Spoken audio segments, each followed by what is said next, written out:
Before we begin this conversation about Native American history and displacement, I'd like to acknowledge that Albany stands on the traditional lands of the Mohawk, Haudenosaunee, and Stockbridge Munsee Band of the Mohican Nation. I don't know whether this has ever been mentioned in the same breath, but perhaps it's not inappropriate to mention that this very building stands on the land of another exiled community, the neighborhood that disappeared, a neighborhood comprising 9% of Albany's population that was erased and displaced by the exercise of eminent domain in order to build this vast state office campus. Albany South End has often been described as an ethnic and racial mosaic of blacks, Italians, Germans, Irish, Jews, and Greeks. Perhaps one lesson of Caleb Gayle's book is that America is rarely kind to ethnic and racial mosaics. This company prefers sharp demarcations and neat ethnic and racial categories. And now it's a pleasure to introduce Caleb Gayle. Every once in a while, a book comes along that upsets the familiar American narrative, that upends what we think we knew about our history. Many of us enjoyed that disorienting experience with Russell Shorto's The Island at the Center of the World, about the impact of the Dutch in North America, and much of the research for that book was conducted here in this building. More recently, many of us had that experience again with the 1619 Project, a new origin story by Nicole Hannah-Jones, a book that reframes the country's history by placing slavery at the very center of the United States national narrative. Caleb Gayle's new book, We Refuse to Forget, is in that same category. It makes the familiar paradigms shift beneath our feet. The story of Black Native Americans, it's a book that probes the foundations of human identity. Is identity a function of shared genetics? Is it a function of shared historical experience? Is it a function of family ties and common geography? Is it fluid? Is it a matter of personal choice? This is also a book that will change your relationship to the state of Oklahoma. If it's a blank space in your mental geography, this book will fill it in with vivid colors. It places Oklahoma at the center of American experience, where, indeed, it already sits, geographically speaking. Caleb Gayle is an award-winning journalist who writes about race and identity. The son of Jamaican immigrants, his parents moved when he was in the middle of elementary school from New York City to Tulsa, Oklahoma in the late 1990s. He's a professor at Northeastern University and a fellow at New America, Penn America, and Harvard's Radcliffe Institute of Advanced Studies.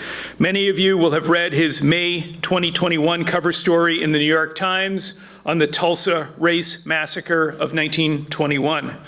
We're delighted to have him here so early in his career with this amazing first book, which is already being celebrated as a landmark new work of American history. We're confident you'll be hearing more about him in the future. Please welcome Caleb Gayle.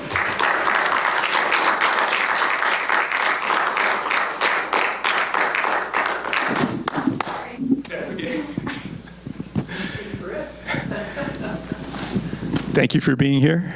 No problem. So happy to be here. So, we're going to give Caleb an opportunity to read at some point, and wherever feels natural to you or whenever you'd like to read. If you'd like to read now, we can do that, or if... Sure. I mean, I can read now as a way of maybe introducing myself. That's great. Does that work? That's perfect. You want me to stand over there? Yeah, whatever you prefer. You can sit or you can stand. It's easier probably to stand because that way I'm not doing this weird thing with the mic and the book. So I'm going to stand. Okay. Hold on one second. Bring your water. Yeah. Also, I'm the son and grandson of like preachers, and so the notion of reading before people while seated is like anathema. Like you just can't do it. So I'm going to read the introduction or a portion of the introduction from the book. If I read the whole thing, you all would fall asleep, and we don't have that much time, and it's already past 7:30. So this introduction has a fairly crass title, which for some of you, if any of you have grown up or spent some time in the South around some other black folks, you've probably heard this phrase, but it starts with, "I got Indian in me." It seemed that to capture the multiplicity and contradictory nature of this past, I would have to tell at least two stories, sketch two histories, utter two worlds, enlist two purposes, and sound two calls for justice at once. And that's a quote by Dr. Taya Miles. So my Jamaican family, as my introducer mentioned, moved from New York City to Tulsa, Oklahoma in the late 90s, with few expectations of running into another black person. In a place that at the time was far less black than the New York we had left, we were desperate to find people whose skin resembled ours in the institutions that could make us feel at home. So soon after moving, my parents found a black church in North Tulsa, the part of the city where most of the black people live, and the place where 70 years earlier Black Wall Street once stood tall and sprawled wide. And when I was a kid there, most of these black folks, especially those who had some history in this buckle of the Bible Belt, were known to say a peculiar and indelicate phrase that now sounds so familiar to me: "I got Indian in me." Their ancestors likely included people who had called one of the five nations homes. I didn't know it then, but the five nations were actually called the five civilized tribes, an even more indelicate way of designating the Cherokee, the Choctaw, the Chickasaw, the Muskogee Creek Nation, and Seminole Indians in Oklahoma since at least 1866. But the kids who'd say that likely didn't know this history, and neither did I. They passed as simply black, at least I thought they did. And as a child, I thought that black people in America came from only a few places, from Africa and recently from a Caribbean country, like my parents also recently, or by way of slave ships from the African continent hundreds of years ago. I assumed the kids who said "I got Indian in me" were spreading myths or trying to explain why their skin color was somewhat lighter and their hair a bit curlier than mine. But I dismissed these ideas too early. Those kids didn't know the historical power they wielded in that phrase, because what they were saying was a simple sentence born of a strange and forgotten history, one hard to imagine in the bright bustle of the turn of millennium America. Even in the second decade of the 21st century, as Oklahoma itself fights over land, as courthouses hear challenges over identity, and as Congress is called even to admit a new Cherokee representative, it is hard to grasp. But it is in fact true. What my young friends didn't know when they boasted about their DNA was that their Native and black ancestors walked hundreds of miles together from the southeastern United States to reach what became Oklahoma. Nor did they know that some of these ancestors, some of these black ancestors, came as slaves, others as adopted citizens, and others still as fully recognized members of the Muskogee Creek Nation.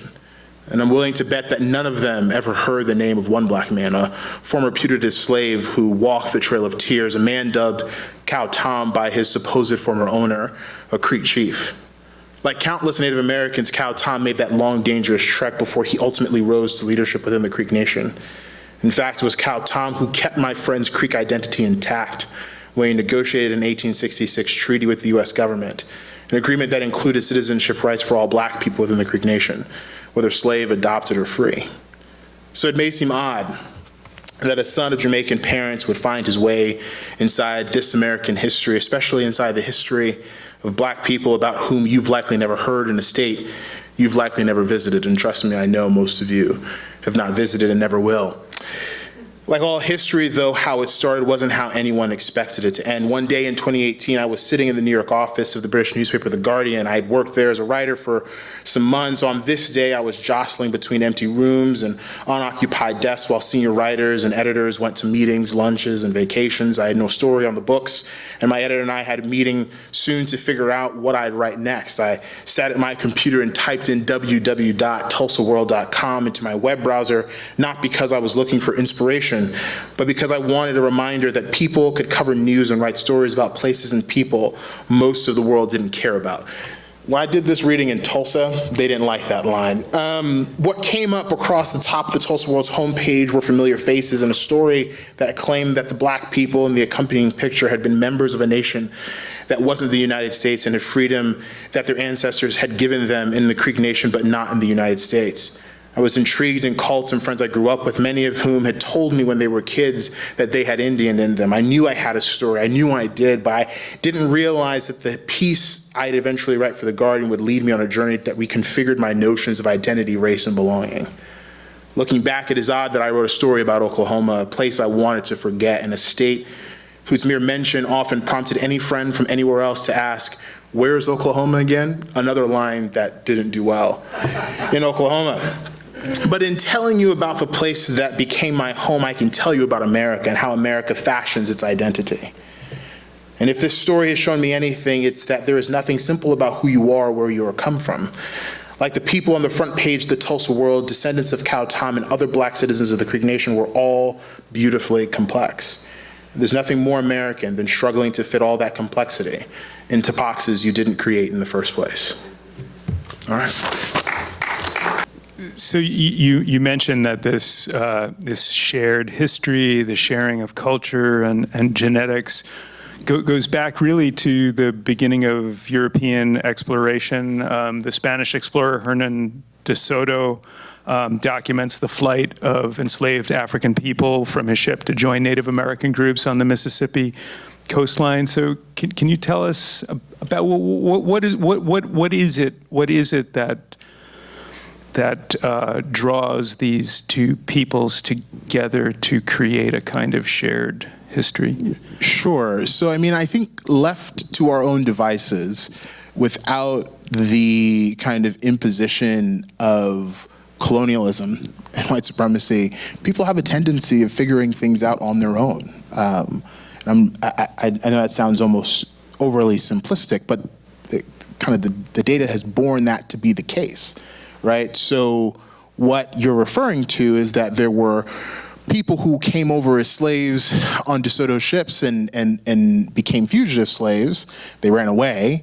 And the Kiese, who recognized that the sort of slavery being practiced by DeSoto and his men was not the sort of servitude that they were interested in, and so accepted these black people into their tribe. And the Kiese tribe then eventually became part of the Creek Nation.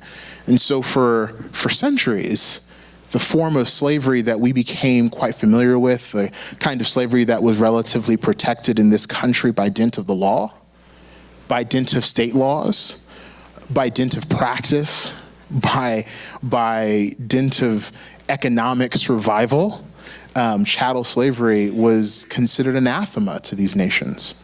And so that's part of what forged that, right, was kind of existing and the decision to live abundantly, even if that meant living abundantly on the margins of society. So can you explain to us who may be unfamiliar what is kinship slavery as opposed to chattel slavery or plantations? Sure. So you could see, versions of kinship slavery even in West Africa, right? You can see it in different parts of the world. But when I say things like kinship slavery versus chattel slavery, let's start with chattel slavery, right? So with chattel slavery, you kind of immediately lose your humanity. You stop being human. You become a mode of production. You become a means of making things. You become the person who picks the cotton, not even the person, you become the thing that picks the cotton, and your kids become inherited things that also pick cotton. You can't escape it. You become dehumanized by virtue of being who you are, right? As opposed to kinship slavery, which you saw, like, you could do work on that person's land, but you also sat down and could break bread with them. You were their equal. You did not lose your humanity. In the case of the Muskogee Creek Nation, you being a slave did not mean that your kid or your kid's kid would be a slave. In fact, it meant that you could lose your status as a slave or as a servant, and that you had just as much access to becoming a citizen as anyone else. So you follow the great sweep of history from these beginnings through the Trail of Tears, where, as you say, there are freed blacks, there are blacks who had never been enslaved, and then there are slaves, presumably most of them kinship slaves, though some of them may have been on Creek plantations in the South, and you follow that all the way up through modern times with descendants who seek recognition as Creeks, as Native Americans. I don't want to say despite their black skin. I want to say No, that's pretty darn accurate. Yeah. No, go for it. right. So who have shared genetics, shared historical experience, marched on the Trail of Tears, their ancestors did, and now want to be recognized as members of this community that they've been members of for many, many generations. Why does that story matter now? Why do we need to know that story? Sure. So I think there are a few answers to that. I think like stories of all kinds matter, right? So there's at the base level, like stories of all kinds should be told, period. Then in terms of like what can telling this story then do, right? I think before we think about policies or anything of that nature, I think what telling those stories do is I think as a writer, as an artist, I think that people whose stories have not been told deserve the beautiful sentences just like people whose stories have been told many times, right? So we think about Abraham Lincoln, right? There are, I think, 16,000 biographies of Abraham Lincoln in circulation, right? I also think that there deserve to be ample stories about these people's experiences just as much. Not maybe 16,000 copies in circulation, right? But perhaps they deserve just as many rich and beautiful sentences to describe their lives. They deserve the beautiful tension to be written into those pages. And then I think also it challenges at a very grand level, I think it challenges our very kind of stilted and myopic ways of building identity and categorizing people, right?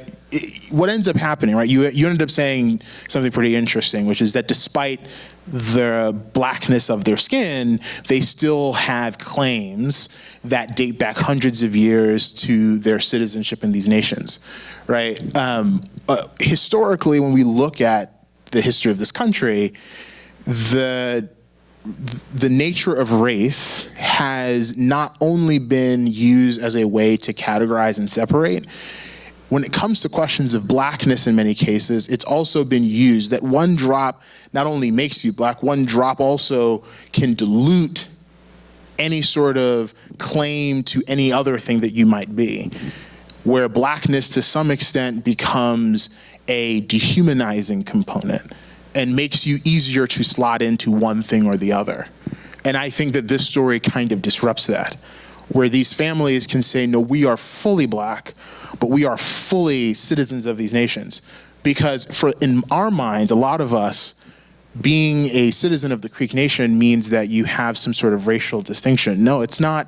It's not a race, being a member of one of these indigenous nations. No, you are a citizen of an independent, autonomous nation with its own rules, its own customs, its own regulations, its own policies, its own legislatures, its own judicial bodies, so on and so forth. But the ways in which our country historically, our government historically has treated these nations, it has whittled all of that down into a race that you might check on a box.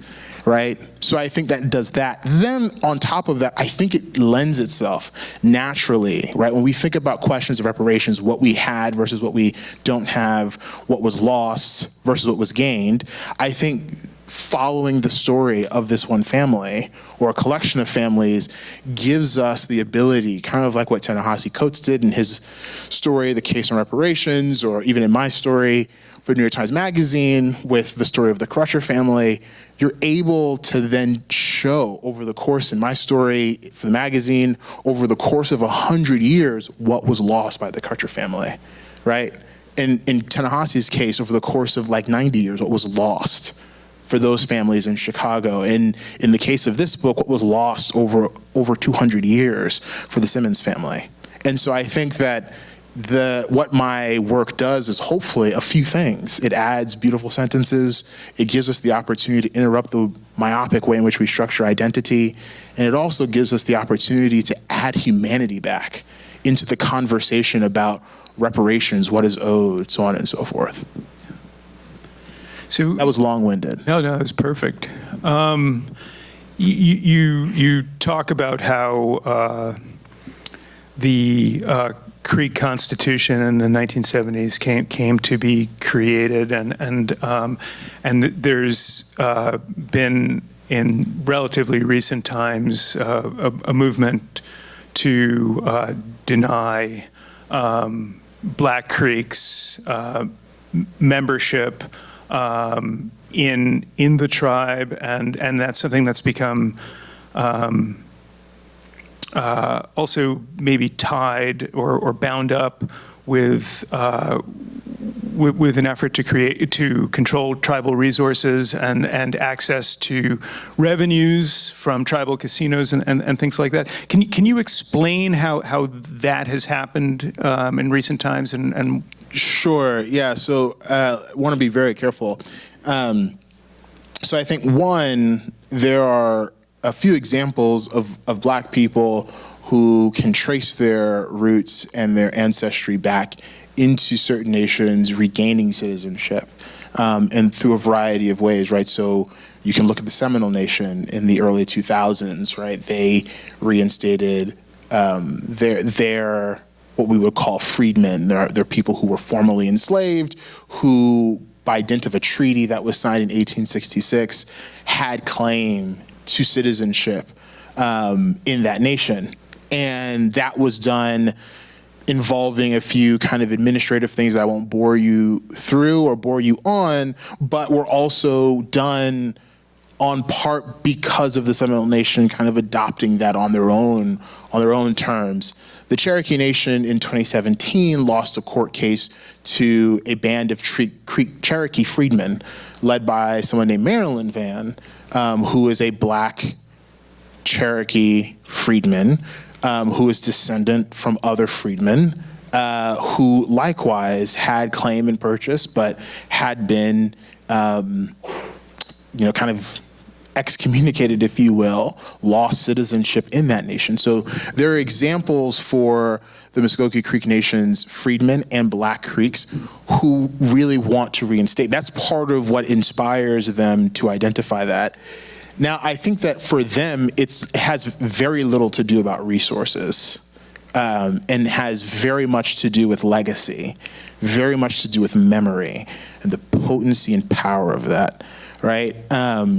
The question of I think it's incredibly laudable, and it's two things. One, it's really not so much our place, especially for me as someone who's not a citizen of any of these nations and can't trace my ancestry back. It's not really my place to say whether or not what they do with their own resources is laudable, but it is admirable what they have been able to do with the resources that they have generated on their terms and the ways in which they've invested that back into social services and healthcare and education, because of course, we as a country have done so much to divest resources from them. So in spite of our divestment, they have done such significant work when it really is us who owes them that work, owes them that effort, owes them such a significant amount of resources.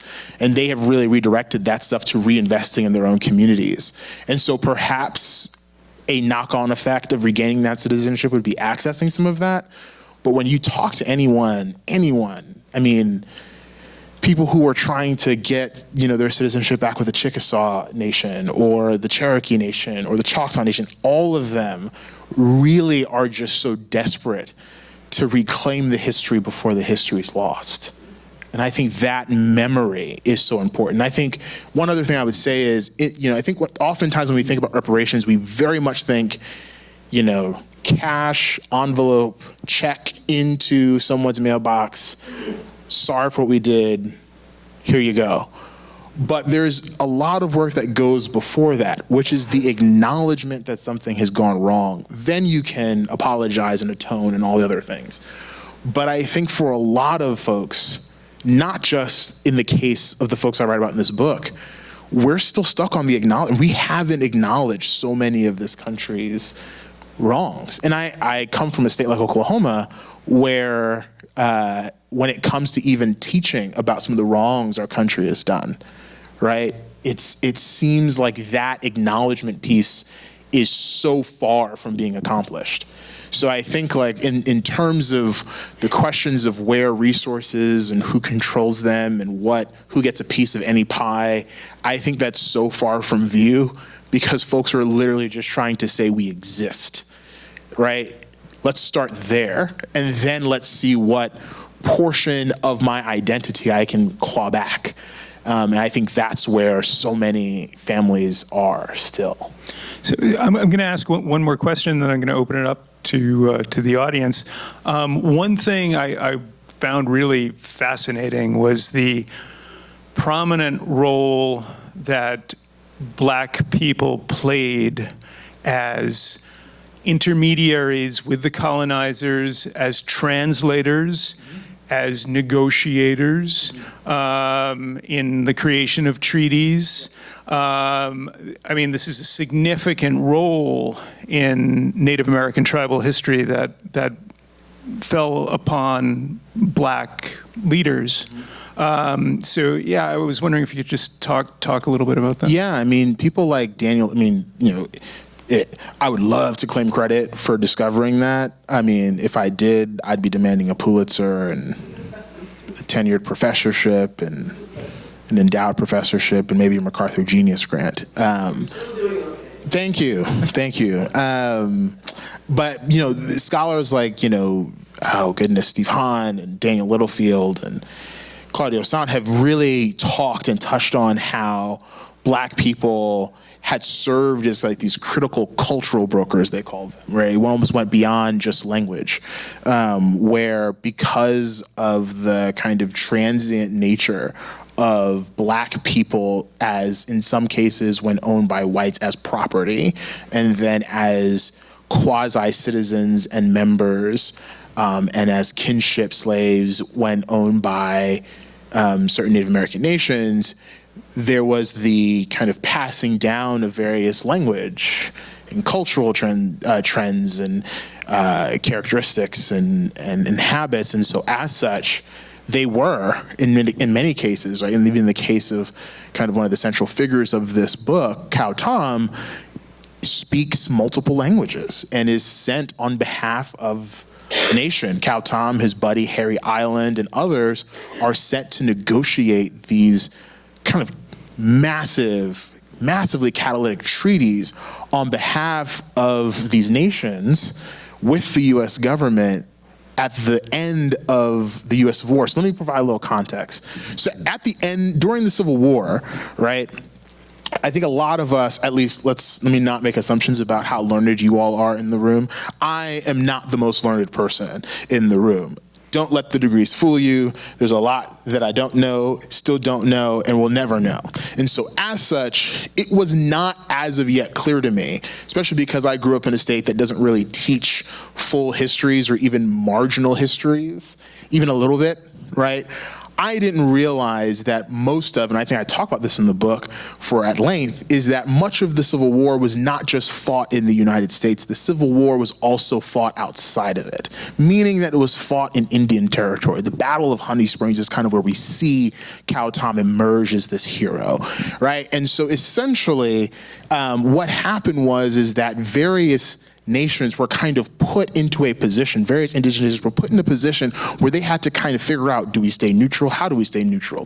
These two sides are warring against each other, right? Do we side with them? Do we not side with them? Do we go with the North? Do we go with the South? Who do we go with? And so some of them went with the North, some of them went with the South, some of them had split allegiances, but the United States government used that as the explicit opportunity to say, whoa, all of the treaties you had, all the agreements you had, conveniently, they're null and void. We have to come back to the table. Come back to the table, we'll have another discussion about what we're going to do. And of course, that involved massive concessions. So for some nations like the Choctaw and Chickasaw nations, who had primarily sided with the South, the North, which remained victorious in their effort to consolidate power and federalize, said, we're coming for you, right? And they also, in so doing, force these nations to outlaw slavery and emancipate their slaves. But at the center of that, as you'll find in this book, is the negotiations and the negotiators, which are primarily black people.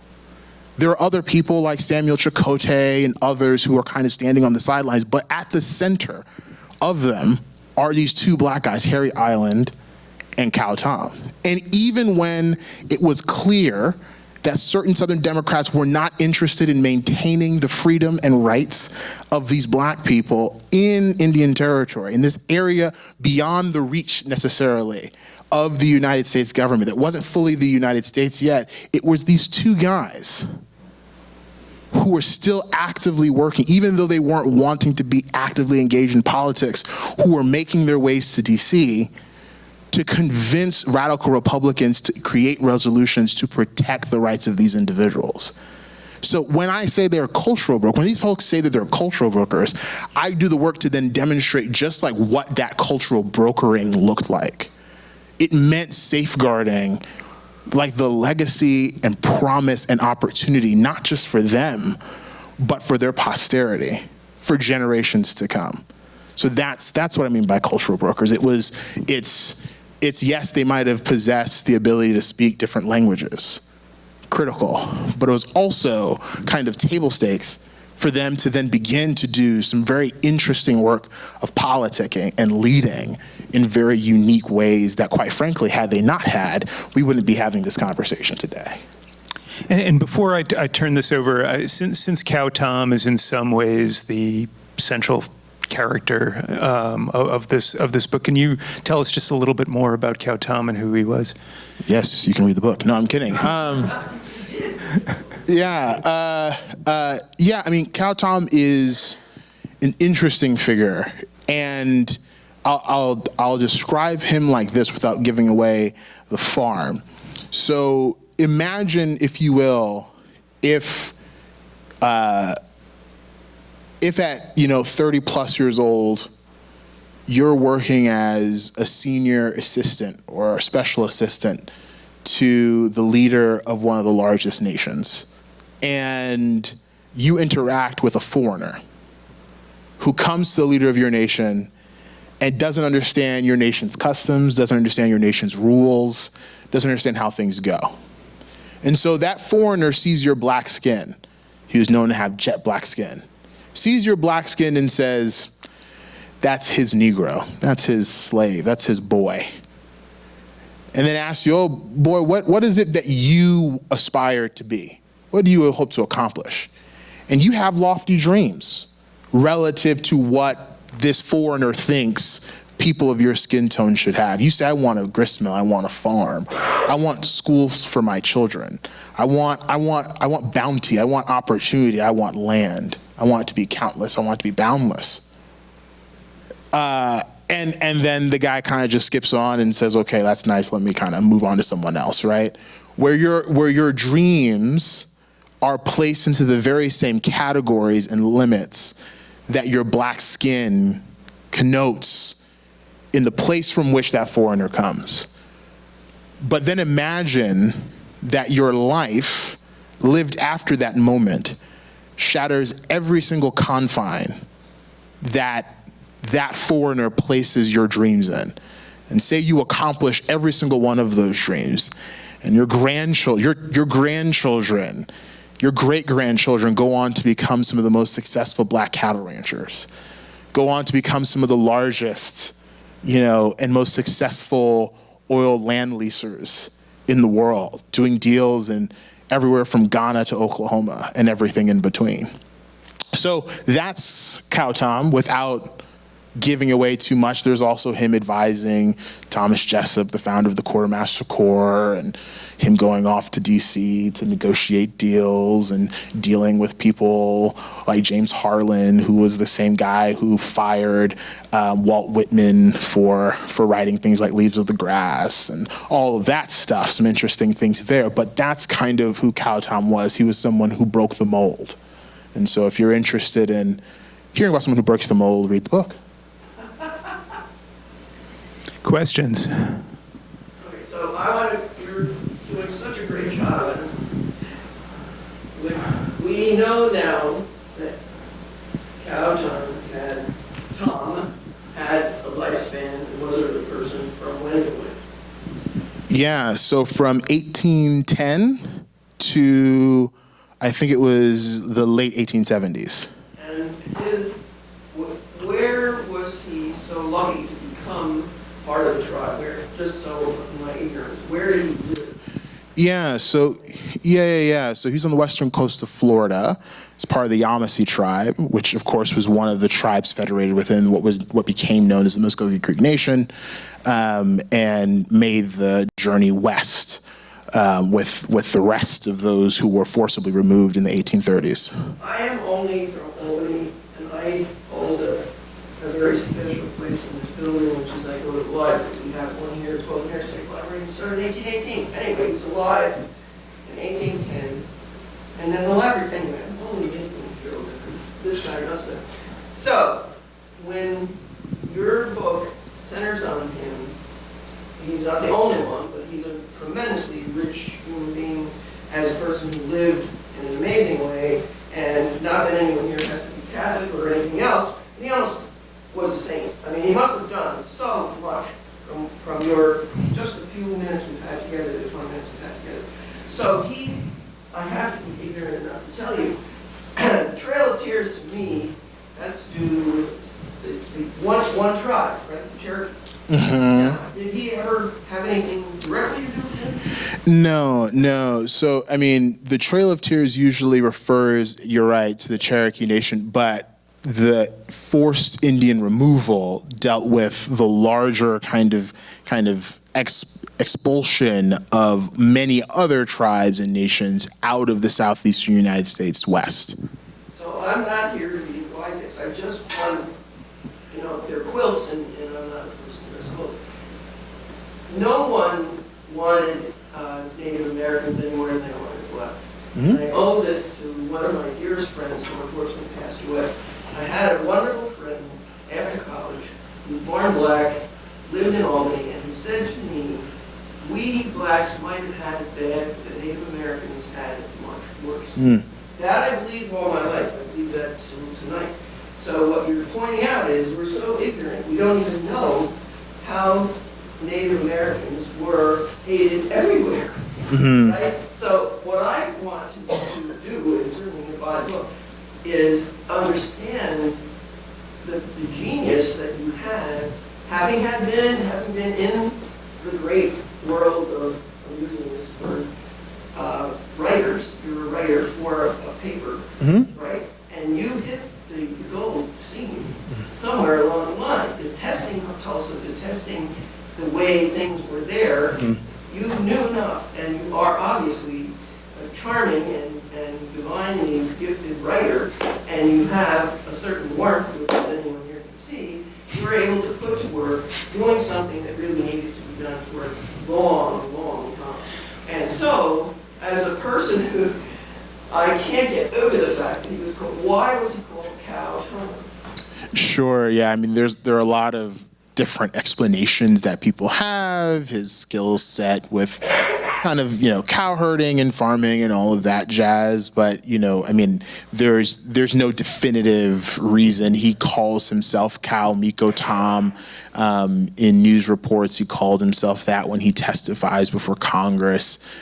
So that, Miko connotes that he was, a chief or a leader, right? That's what the term Miko means. Cow, Tom, really we don't really know, right? We don't have a definitive answer as to why his name is Cow Tom. But let's take a chance.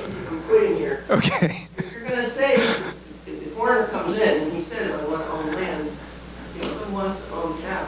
Yep. So I am just kidding around a little bit here, but I ride horses and I love westerns. And during the pandemic, that's all I would do, because it's a world that is in the movies. And why wouldn't he want to have a cattle ranch? Right? I mean, it was and got fulfilled in some of his descendants. A serious way of wealth generation. As you'll see in the book, it is a complicated endeavor. it is a complicated, and in fact not at times problematic way of generating significant income that at times runs afoul of certain traditions, but done in different ways is very aligned with various traditions. And so I think you'll enjoy that part. But no, I appreciate that. Thank you. That's good. That was great. Yes. I haven't figured out how to ask this question. Oh, go for it. But I heard of a rather famous set of circumstances where non-Indian Americans married Native Americans in a setting where they were inheritors of oil and so forth and so on. And they eventually got ownerships of it. I don't know, married and divorced, inherited and so forth. So when you look at those kind of transactions that go in and deprive the Indians of their resources, now you have the chiefs trying to make definitions of their tribe. And I've heard other stories where a tribe that moved from the east to the west tribe decided they didn't want to accept them because they had originally come from here. So they couldn't benefit from the resources of this group because they historically belonged in another group. So when you see these kind of activities impacting the resources of the tribes, what lesson does a chief use, and what are the lessons that he's learned that says, I want to define who I am, and those who are not among me won't benefit from our resources? That's a weighty question. I think, so there are a lot of ways to go with that. I think there are so many varied experiences and ways of being, and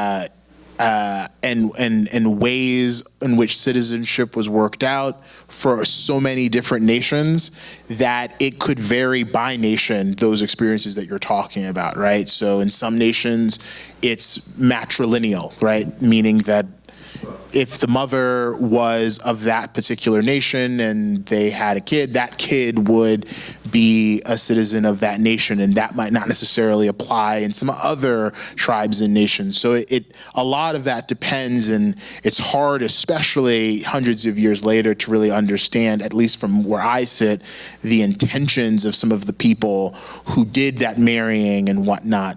I think what is a little easier to do is identify how, explicitly, especially as I talk about in the book, the U.S. government empowered not a lot, but certain individuals to create commissions to determine who was Creek enough, who was Cherokee enough, who was Chickasaw enough, and then to introduce to them the privatization of lands that they held communally, and then to say to those who they deemed white guys from Massachusetts, specifically Henry Dawes, or Bixby, Tams Bixby from Minnesota, who I don't even know if they've ever interacted with someone from Indian Territory before, back in the late 1800s and early 1900s, or Charles Curtis, and said, oh yeah, like these folks can then tell you that you, sometimes based on some shoddy genealogical records, or sometimes by just looking and eyeballing someone, that you are Creek enough. Or they might see someone like you or me and say, you know what, you're a touch too dark to be Creek. You can't be Creek anymore. So we're not going to give you, we're going to call you a freedman, even though you might have never been enslaved, even though your family's family, your ancestors' ancestor might have never been enslaved. We're going to call you a freedman. And then other people who might not want to comply with these rules, even though they might have a legacy and an ancestry for centuries and millennia before, that they might be able to tell you, even though they might not want to comply, we're going to say they're not that way because they're not complying with our rules, so they're not this way anymore. So what I think the more dangerous thing is that the US government took it upon themselves to decide who was who. And then on top of that, in so doing, those same folks, right, then opened up the door to take 90 million acres away from those folks in Indian Territory. So by privatizing those lands and determining who was who, and then allocating land based on that, Indian Territory shrunk by 90 million acres, and that land was opened up oftentimes for cheap sale, for whoever wanted to take it during the land run. That's what it really opened up. So it's harder for me to kind of speak to all of the myriad ways in which people might have accessed citizenship or adoption into various nations.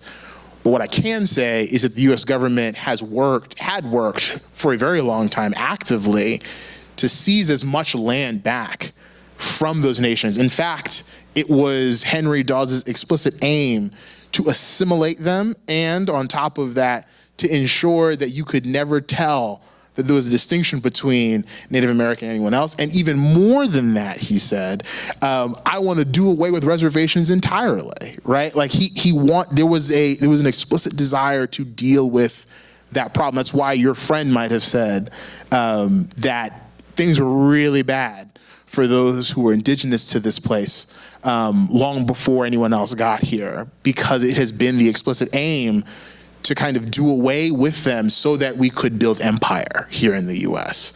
They were the ones standing in the way, right, of that project of empire and success of empire and manifest destiny and everything on top of that. Is it fair to ask who is who? I mean, does a drop of blood entitle someone to claim a particular identity? Sure. Or does a certain cultural affinity it's a good question. entitle someone to claim a particular identity? It's a great question. So I think not to be the jerk who rejects the premise of the question, but to reject the premise of the question. Sure. I think that assumes, especially when in the context of these independent, autonomous, self-governing nations, that your tie to a nation has anything to do with what your blood is, right? So when these folks like Henry Dawes and others enabled people to come there and do these censuses and say, oh, you look a little too light, too dark to be a member of this nation. We're not gonna put you on the rolls, right? We then established these blood quantum, and you can see people today, they have the CDIB cards which say, like, I'm this percentage, fill in the blank, of a nation, right? So they tied blood genetics, right? The notions of scientific racism are embedded and tied directly to your ancestry in a nation, your citizenship within a nation. And so, like, to some extent, like, does one drop qualify, or does it enable you to have some sort of affinity or an affiliation with a nation? I don't know. I think it's just not my place. It'd be like me going to Argentina and saying, guys, I have some ideas about how you should deal with your citizens. Let me tell you, I'm gonna come through, and if I see some folks who look a little too dark, we're not going to put them on the Argentinian citizenship rolls. In fact, they won't be allowed to vote. But if they're this light or lighter, and they have some genealogical rules and whatnot, and they have enough proof, I will make them Argentinian. That's how it'll go. That's effectively what the United States did. It was like going to Canada and saying, there are too many French speakers. Let's get the Nova Scotians. They look French enough, right? That's effectively how inane it was. We walked in and said, this is how we're going to introduce to you some new rules for who's going to be a citizen and who wasn't. So it's no surprise that even today, there's a significant resistance. I can't knock the resistance that some of them have to now being told to readmit some of these folks, because it's like we're being told what to do yet again. Why? Are you hundreds of years of being told who to admit and who's who, and now you want to tell me who to readmit? Are you kidding me? I can't blame people for that. And I think what I present to the reader is just a complicated story of some people who are trying to belong. So I think we have time for a couple more questions. Folks who haven't asked questions. Anyone? Anybody got anything? You have two main characters. What about the others? Oh, there are many characters. There's a whole family. Most, You know, that's hard to say. I don't think there's. I think it. You know, Cow Tom gets the first few chapters and then it moves pretty quickly, almost taking a character by generation or a character by chunk of 30 to 40 years, and you see kind of through each person you kind of see the kind of archipelago of kind of colonial forces that they had to deal with, government forces they had to deal with, opportunities they were able to take advantage of, and challenges that they faced, chapter by chapter by chapter after that.